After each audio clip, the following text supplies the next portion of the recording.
আকাশবাণী কলকাতা। রেডিওর প্রতিশব্দ হিসাবে এই আকাশবাণী নামটি প্রথমে কে উল্লেখ করেছিলেন জানেন? উত্তরে হয়তো অনেকেই বলবেন রবীন্দ্রনাথ ঠাকুর। কিন্তু জানেন কি, রবীন্দ্রনাথের ব্যবহারের আগেও এই আকাশবাণী নামটির ব্যবহার ঘটেছিল অন্য এক বিখ্যাত বাঙালি লেখকের হাত ধরে। চলুন আজ সেটাই জানা যাক। 1938 সাল রেডিওতে রবীন্দ্রনাথ ঠাকুরের লেখা একটি কবিতা পাঠ করা হয়েছিল।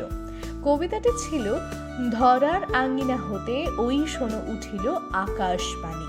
কবিতাটি রবীন্দ্রনাথ ঠাকুর লিখেছিলেন 1938 সালের 5ই অগস্ট, যেটির উল্লেখ কবিতাটির নিচে পাওয়া যায়। সেখান থেকেই অনেকে মনে করেন যে আকাশবাণী নামটি এই কবিতা থেকে এসেছে।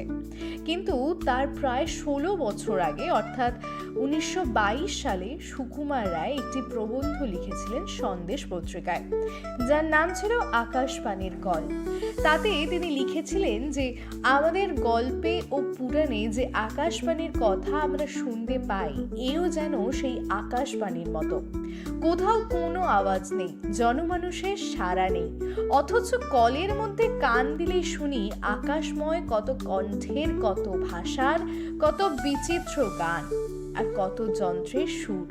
তাই একদিক থেকে বলা যেতে পারে যে রেডিওর প্রতিশব্দ হিসেবে আকাশবাণী নামটি সুকুমার রায় প্রথম ব্যবহার করেন, কিন্তু আনুষ্ঠানিকভাবে রবীন্দ্রনাথের কবিতা থেকে এই নামটি গৃহীত বলে আমরা তাকেই এই নামের স্রষ্টা হিসাবে মেনে থাকি।